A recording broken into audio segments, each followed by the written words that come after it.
Halo, apa kabar teman-teman sekalian? Kita ketemu lagi di seri perkuliahan daring mata kuliah umum bahasa Indonesia. Bersama saya Rahmat Putuguran dari jurusan Bahasa dan Sastra Indonesia Universitas Negeri Semarang. Nah, teman-teman sekalian, di pertemuan sebelumnya, kalau tidak keliru kita sudah membahas tentang diksi ya, tentang seni, memilih, dan memberdayakan kata. Nah, setelah kita belajar tentang diksi, kita lanjutkan ke satuan bahasa yang lebih besar dari kata, yaitu tentang kalimat.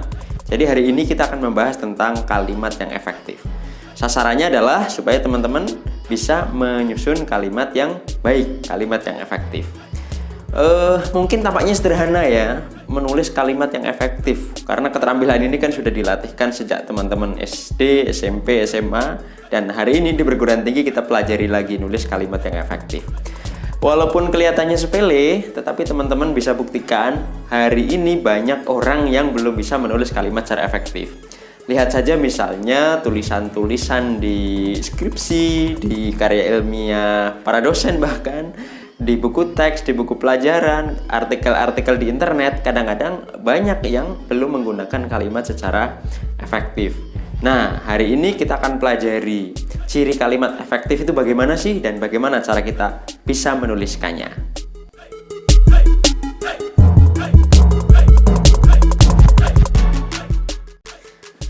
Nah, teman-teman, sebelum kita belajar bagaimana menulis kalimat yang efektif, kayaknya perlu juga ya kita mengingat kembali kalimat itu sebenarnya apa sih gitu ya.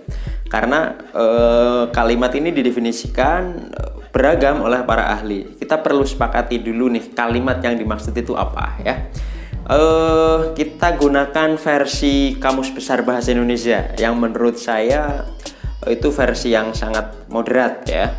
Dalam Kamus Besar Bahasa Indonesia didefinisikan bahwa kalimat itu satuan bahasa yang secara relatif berdiri sendiri, kemudian baik secara aktual dan potensial itu terdiri atas klausa ya.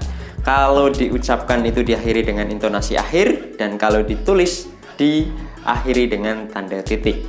Nah, itu tadi definisi kalimat yang moderat, yang relatif sederhana. Tetapi para ahli, misalnya Profesor Harimurti Girida Laksana, itu mendefinisikan kalimat dengan definisi yang menurut saya agak kompleks ya. Berikut definisi beliau. Jadi menurut beliau, kalimat adalah satuan bahasa yang secara relatif berdiri sendiri, mempunyai pola intonasi final, dan secara aktual maupun potensial terdiri dari klausa. Klausa bebas yang menjadi bagian kognitif percakapan, satuan proposisi yang merupakan gabungan klausa atau merupakan satu klausa yang membentuk satuan bebas, jawaban minimal, seruan, salam, dan sebagainya.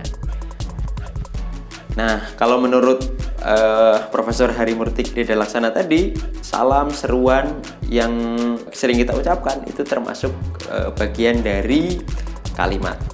Jadi ada perbedaan sedikit, tetapi secara prinsip baik versinya Kamus Besar Bahasa Indonesia maupun versi Profesor Girida Laksana menggarisbawahi bahwa kalimat adalah satuan bahasa yang relatif bisa berdiri sendiri. Secara potensial dan aktual itu terdiri dari klausa, memiliki intonasi akhir.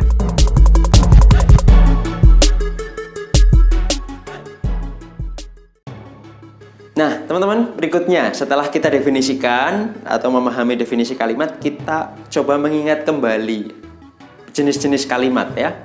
Dulu waktu kita di SD, SMP, atau SMA, barangkali kita diberikan pemahaman bahwa kalimat itu terdiri dari 3 jenis, yaitu kalimat tunggal, kalimat majemuk. Yang kalimat majemuk itu terdiri dari 2, yaitu kalimat majemuk setara dan kalimat majemuk bertingkat. Nah, sekarang menurut versi TBBI atau Tata Baku Bahasa Indonesia, kalimat itu terdiri dari 4 jenis. Pengelompokan menjadi 4 jenis ini didasarkan pada jumlah klausa dan bagaimana klausa itu terhubung membentuk satu kalimat. 4 jenis itu adalah 1. Kalimat simpleks, 2. Kalimat kompleks, 3. Kalimat majemuk, dan yang keempat adalah kalimat majemuk kompleks. Nah, definisinya pun berbeda-beda. Kalau kalimat simpleks itu sama dengan kalimat tunggal. Ya, ini kalimat yang hanya memiliki satu klausa. Nah, perwujudannya dalam kalimat satu klausa itu biasanya diwujudkan dalam bentuk satu subjek dan satu predikat. Yang kedua adalah kalimat kompleks. Berbeda dengan kalimat simpleks yang hanya terdiri dari satu klausa, kalimat kompleks terdiri dari dua klausa yang terbagi antara klausa utama yang disebut dengan induk kalimat dengan klausa penghubung yang disebut dengan anak kalimat. Berikutnya adalah, atau jenis yang ketiga adalah kalimat majemuk. Kalimat majemuk adalah kalimat yang terdiri dari dua klausa utama yang digabungkan sehingga masing-masing klausa tersebut bisa menjadi kalimat sendiri-sendiri jika dipecah.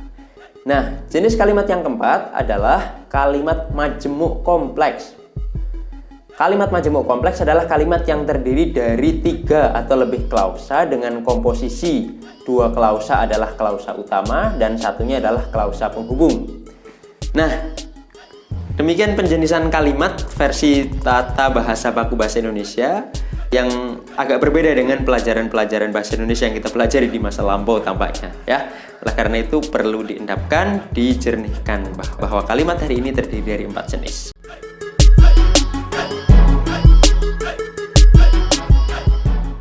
Nah, ada 6 ciri kalimat efektif yang bisa kita jadikan sebagai pedoman ketika kita ingin menuliskan kalimat yang baik. Ciri yang pertama adalah kalimat itu harus memiliki keutuhan gagasan. Yang kedua, kalimat itu memiliki kepaduan. Ketiga, kalimat memiliki pemusatan perhatian. Keempat, kalimat itu hemat kata, tidak boros. Kelima, kalimat itu memiliki kevariasian. Dan keenam, kalimat itu paralel atau memiliki kesejajaran. Mari kita bahas satu persatu.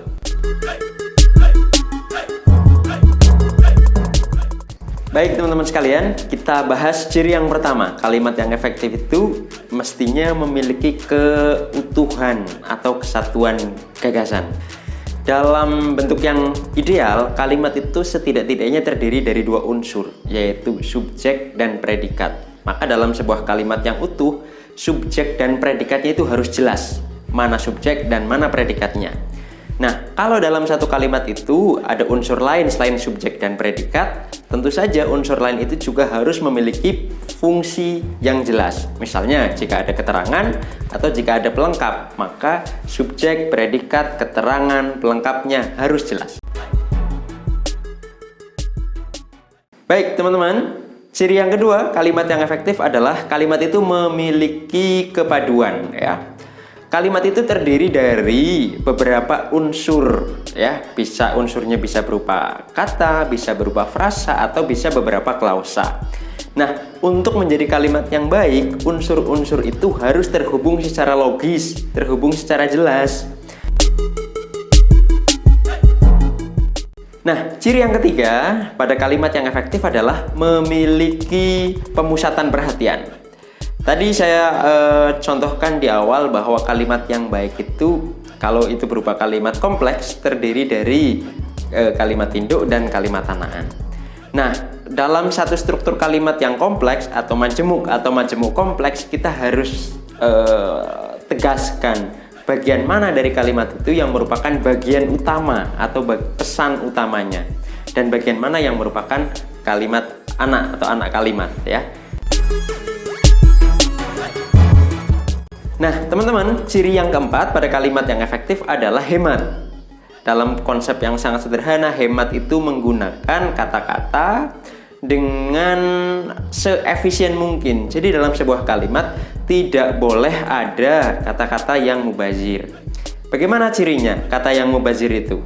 Kata yang mubazir itu kalau kita hapuskan kata bersangkutan tidak mempengaruhi makna kalimat. Ya, jadi kalau hadir dan tidaknya tidak mempengaruhi makna kalimat, kenapa mesti dipertahankan? Jadi kita buang saja sehingga kalimat itu menjadi lebih singkat, pesannya tetap tersampaikan, tetapi format penulisan atau format gramatikalnya itu menjadi lebih singkat. Ciri yang kelima, kalimat yang efektif adalah memiliki kevariasian. Saya kira ada kecenderungan alamiah manusia bahwa kalau kita menemukan ungkapan-ungkapan yang sama terlalu sering itu membuat kita jenuh. Oleh karena itu kita perlu membuat kalimat yang lebih variasi, antara lain dengan mencari padanan kata yang penulisannya beda tetapi maknanya masih sama. Bisa saling menggantikan. Nah, kita lihat contoh berikut ini.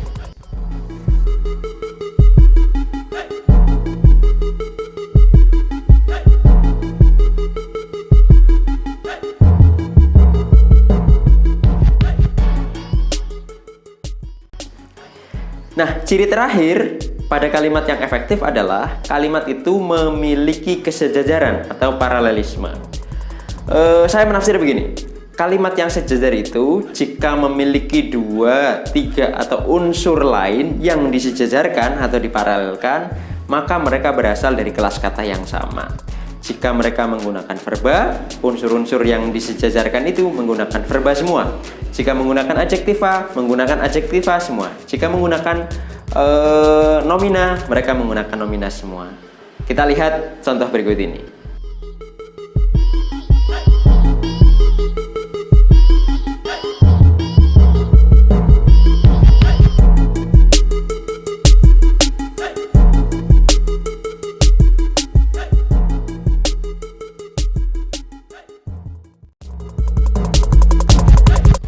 Nah, teman-teman, setelah kita mengetahui ciri-ciri kalimat efektif, langkah berikutnya adalah mempraktikkannya melalui praktik atau latihan yang terus-menerus. Sepengalaman saya, keterampilan menulis itu keterampilan yang bisa diperoleh, diperbaiki terus-menerus melalui proses latihan. Jika kita sudah menulis, kita evaluasi dengan membaca kembali kalimat-kalimat kita. Benarkah kalimat kita sudah nyaman dibaca, mudah dipahami, kemudian memenuhi unsur-unsur kalimat yang efektif? Jika itu sudah dan itu belum cukup, kita bisa minta partner atau teman sejawat kita untuk membaca tulisan kita. Karena kadang-kadang kesalahan-kesalahan yang kita lakukan itu tidak bisa kita temukan oleh diri kita sendiri. Kita ngerasa tulisan kita itu sudah betul gitu. Tapi begitu kita berikan kepada orang lain, kepada teman, mereka biasanya lebih mudah menemukan kekeliruan yang kita buat. Nah, kalau mereka menemukan kekeliruan, kita jadikan sebagai bahan evaluasi untuk memperbaiki kalimat-kalimat kita.